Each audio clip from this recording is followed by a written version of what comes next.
Quantos de vocês realmente querem ter um coração perfeito para com Deus? E nós descobrimos ontem que, se você quiser resumir tudo numa só coisa, o que Deus considera um coração perfeito é alguém que o ama com todo o seu coração, alma, mente e força. Quer dizer que realmente ama Deus e é totalmente, não parcialmente, mas totalmente comprometido com Ele. Tudo que você tem, tudo que você é, pertence a Deus, você o conhece e está à sua disposição. E Jesus disse, eu acho que em João 14, que se você me ama, você me obedece. Bem, eu acho que você pode ouvir isso de duas maneiras. Você pode ouvir como, se você me ama, você vai me obedecer. E eu acho que é mais uma promessa que, se você realmente me ama, a obediência será o fruto desse amor. Não é um monte de coisas que você sente como se fosse obrigado a fazer e luta com isso.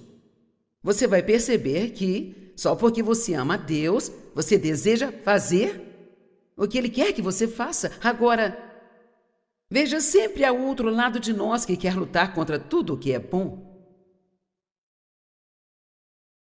A Bíblia diz que estamos mortos para o pecado, mas não diz que o pecado está morto. Então, enquanto estivermos aqui nesta terra, nós teremos que lidar com a tentação do pecado. E a carne às vezes quer fazer coisas pecaminosas, mas o Espírito não quer fazer coisas pecaminosas. É por isso que às vezes você se sente como se estivesse em uma guerra o tempo todo, sendo empurrado em duas direções opostas. Então, é muito simples se você alimentar o seu espírito da palavra de Deus, e ela vem de muitas formas diferentes. A partir do momento em que você entrou aqui, você está sendo impregnado da palavra. A música está cheia da palavra. Todo mundo que se levantou e disse algo para você está cheio da palavra. E hoje eu quero falar com você sobre a parábola do semeador. E isso é muito importante na palavra de Deus, porque na verdade é uma parábola sobre 4 tipos diferentes a Bíblia diz de solo, mas é realmente sobre 4 diferentes tipos de corações. 4 condições diferentes do coração e de como esses vários corações ouvem ou não ouvem a palavra de Deus. Agora, há milhares de pessoas aqui hoje que podem ser multiplicadas por muito mais do que milhões e milhões que vão assistir a TV por todo o mundo e algumas vão receber mais do que eu estou dizendo. Algumas vão ouvir o que eu digo e vão agir em cima do que eu estou dizendo e vão começar a ver boas mudanças em suas vidas, mas algumas não farão nada com isso. Alguns ficaram focados no que eu estou dizendo, outros deixarão a sua mente vagando por aí e vão ficar sentados aí com um sorriso no rosto, mas elas não vão absorver nada, porque elas não estão realmente ouvindo. E então, eu sei o que Deus fez na minha vida e eu sei o que Ele pode fazer e quer fazer e está fazendo em suas vidas. E eu quero tanto que você tenha a vida boa que Jesus morreu para que você tenha. A única coisa que vai fazer isso ser possível para você é, agora ouça o que eu vou dizer, conheça a palavra e tome atitude em cima do que você ouve. Ouvir e não agir é um tanto quanto inútil. A única coisa, se você sabe um monte de coisas, mas não age em cima delas, então, geralmente você se torna orgulhoso de tudo o que sabe, dizendo a todos o que fazer. Mas se você mesmo não fizer isso não vai mudar a sua vida. Não é apenas ouvir, não só sublinhar na sua Bíblia, é fazer o que você ouve. E então o objetivo de vir aqui hoje é ou para ser encorajado no que você diz, eu vou fazer isso, ou eu preciso crescer mais nesta área. E olha, eu estou feliz por ter ouvido isso, porque eu preciso de ajuda nessa área, Senhor. Não se incomode em ir à igreja se você não vai com a intenção de aprender algo que vai te ajudar a crescer e ser mais parecido com Cristo na sua vida diária.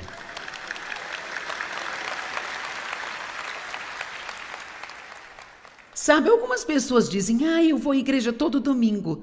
Bem, bom para você.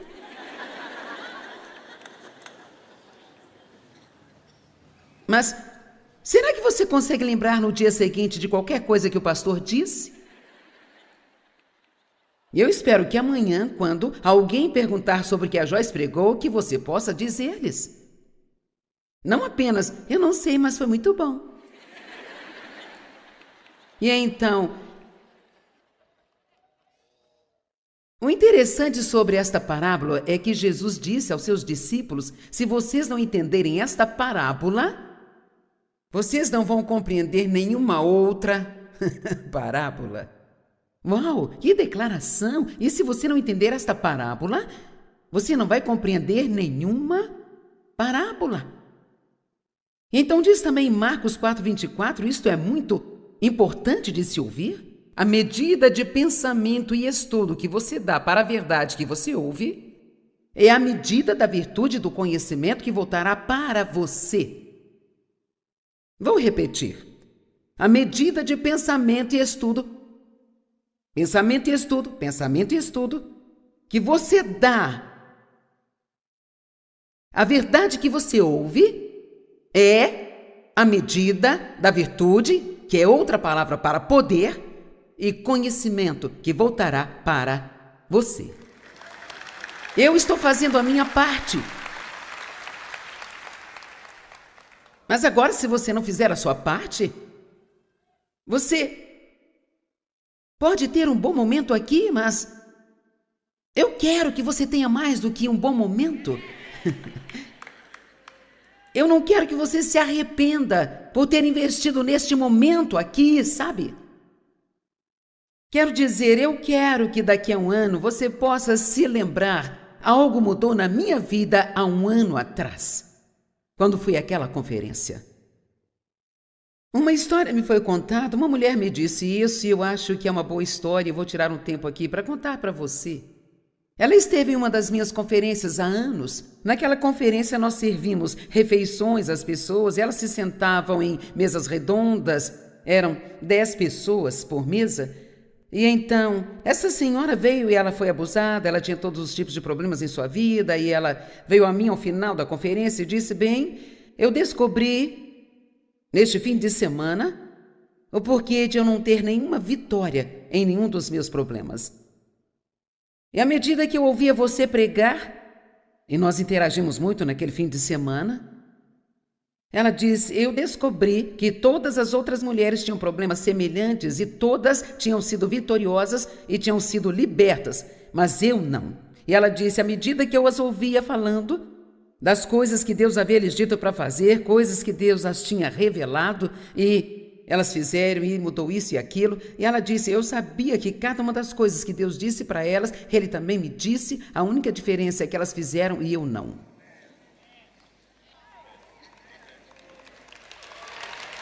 Deus está falando conosco e nos mostrando coisas o tempo todo. E nós estamos falando nesta conferência sobre fazer um compromisso maior. Vamos fazer com que um de nossos objetivos seja assumir o compromisso de ouvir o que Deus está dizendo? Vamos lá. Deus está tentando te dar respostas que te mantêm longe dos problemas. E Ele não vai mudar de ideia. E não é bom ignorá-lo esperando que ele venha com uma resposta mais fácil da próxima vez, porque ele não vai fazer isso. Eu sei que ele conhece cada pessoa sentada aqui e Deus não faz acepção de pessoas e a palavra funciona para todos nós, quem quer que seja. Qualquer pessoa que vai aprender a palavra Quero dizer, estudar a palavra e se aprofundar nela, onde ela não é apenas uma informação, mas ela se torna revelação, e você aceita o que ela diz repetidamente, não apenas uma vez para ver se ela funciona. Você não transformou a sua vida em uma bagunça fazendo uma coisa errada apenas uma vez. E você não vai se consertar porque você vai fazer uma coisa certa só uma vez. Você se compromete e faz o que Deus diz de novo e de novo e de novo. Ninguém pode fazer isso e voltar aqui e me dizer que Deus não mudou a sua vida. Então eu acho que eu estou colocando um pouco de responsabilidade em você hoje, ao dizer que a sua vitória não depende daqueles que trabalham e estudam para te trazer a palavra.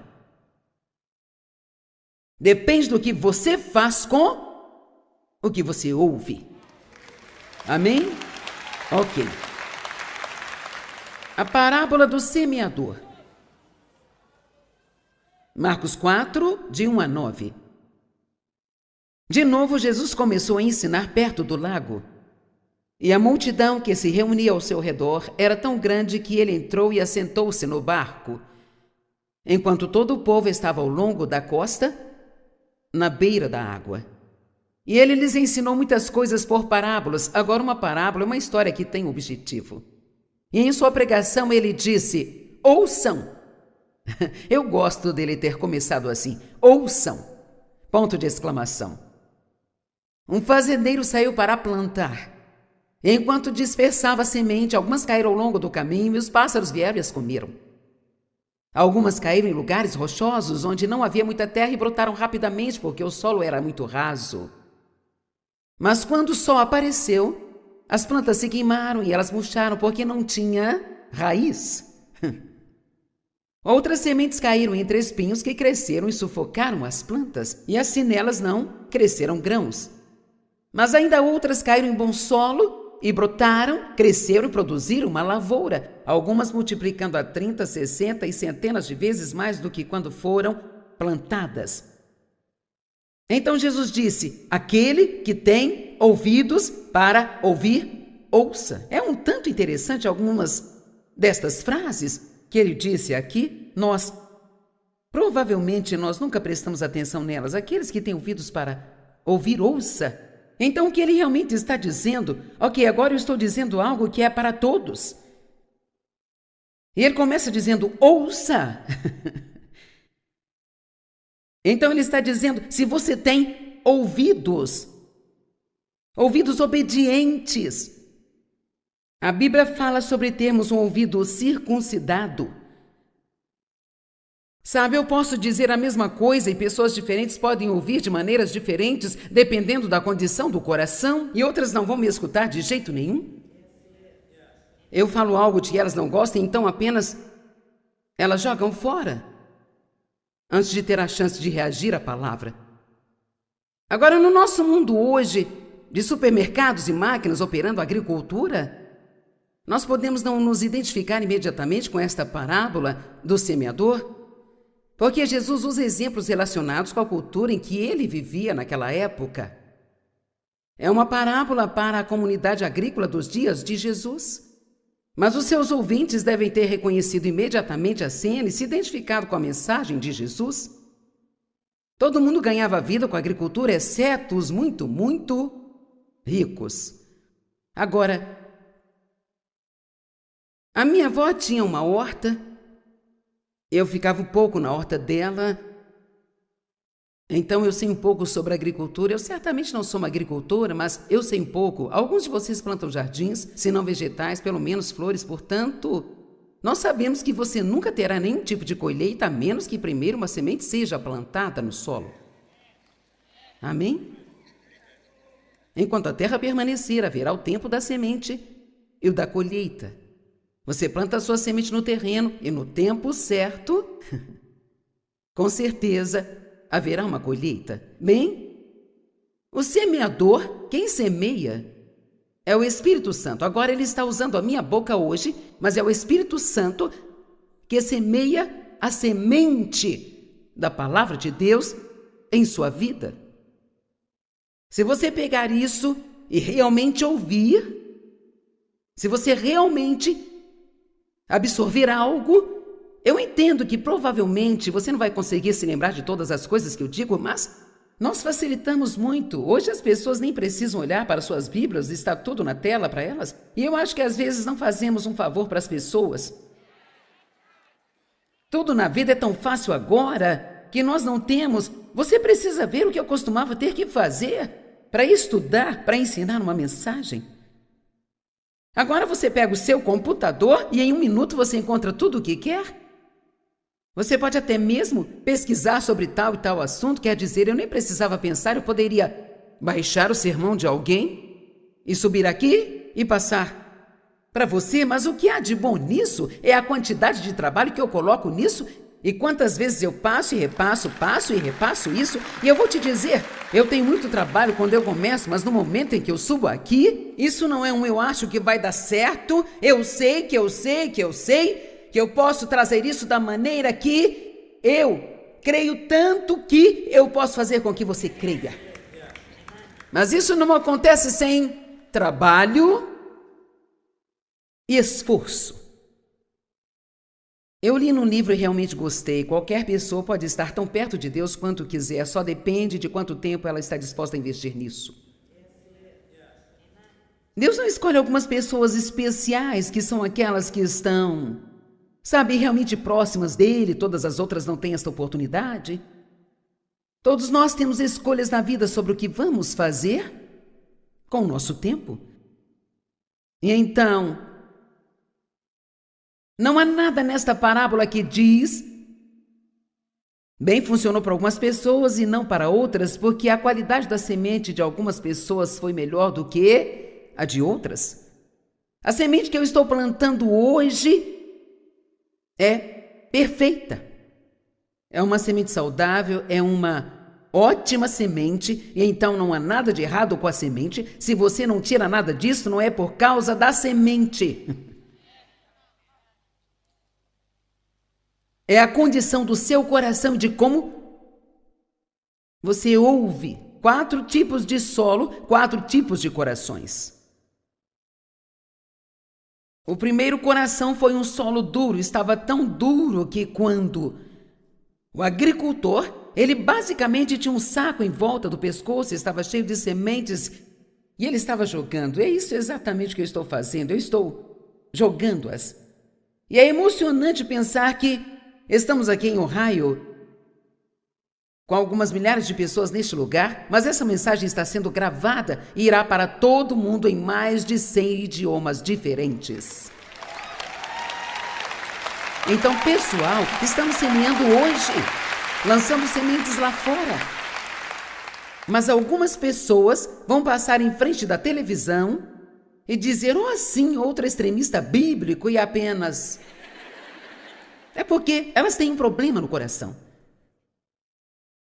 Elas têm uma atitude, algumas pessoas têm uma má atitude contra pessoas como eu e elas nem sabem que têm esta má atitude. É surpreendente as coisas que nós acreditamos e nós não sabemos por que acreditamos. Oh, alguém disse isso uma vez, então nós dissemos ok. Algumas sementes caíram nesse solo rochoso, algumas caíram entre espinhos, outras caíram no solo bom. Ele não deu mais explicações daquele momento à multidão, mas mais tarde Jesus levou seus discípulos em particular e disse, se vocês não conseguirem entender esta parábola, vocês não vão conseguir entender nenhuma outra parábola. Bom, para ser honesto, eu nunca realmente pensei sobre isso, como quando eu estava me preparando hoje, eu pensei, sabe, isso é muito importante. Ele está dizendo, olha, se você não entender isso, você não vai entender nenhuma outra parábola, então deixe-me tentar quebrar isso e ver por que Jesus disse isso. Primeiramente, as pessoas não entendem por que Jesus veio. Elas não entenderam. Ele veio trazer uma revolução. E uma revolução significa que as coisas serão reviradas e que alguém vai chegar e começar a fazer coisas que ninguém viu antes e que vai trazer grandes mudanças na sociedade. As pessoas entenderam mal o tipo de revolução que ele estava trazendo, gente. Eles queriam, agora ouçam, eles queriam e esperavam que ele se levantasse contra um governo injusto, estabelecendo um trono terrestre para si mesmo e governasse o mundo. Seus discípulos realmente pensaram que ele iria estabelecer um trono em algum lugar e que eles se tornariam os seus homens importantes e que ele simplesmente daria ordens e consertaria tudo.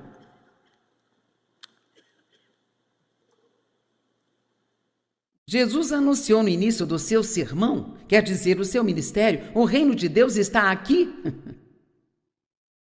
Ele introduziu um tipo de reino muito diferente. Aliás, é um reino onde nós vivemos, no meio do mundo em que nós vivemos, e este é um tipo de reino que somente nós, os crentes em Jesus Cristo, podemos viver nele.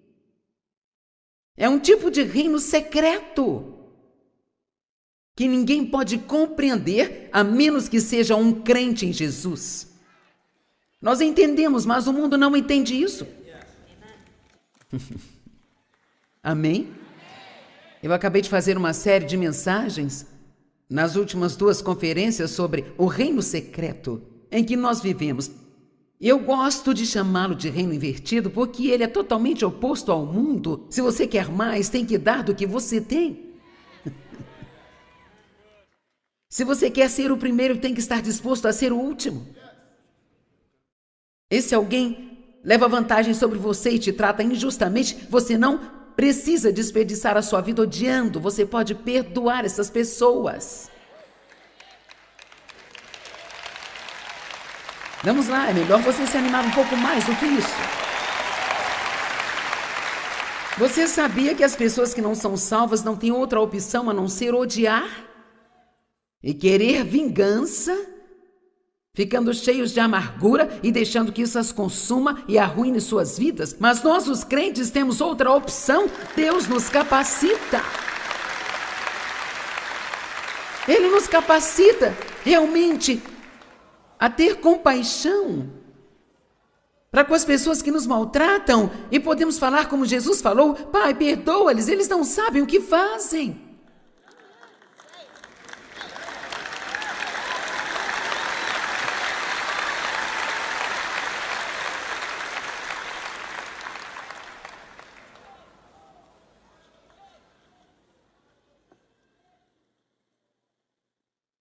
E ele queria que eles tivessem a melhor vida imaginável neste reino.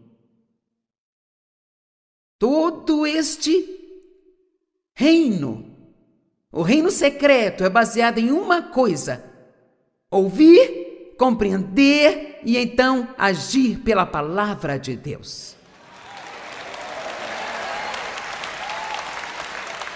E eu já não sei mais como dizer às pessoas que sabem ou não sabem o quão poderosas são as palavras deste livro. Sabe, Mike estava compartilhando alguns testemunhos comigo hoje de algumas belas moças que estão aqui. Uma delas disse que havia sido abusada como eu fui, e que há muito disso naquela comunidade dominada por homens, e ela estava procurando ajuda e foi à biblioteca pública e encontrou um monte dos meus livros. E ela leu O Campo de Batalha da Mente, e a sua vida foi completamente transformada, e agora ela está pregando. E não é porque é o meu livro, isso não tem nada a ver comigo. É a palavra de Deus. Trata-se do poder da palavra de Deus.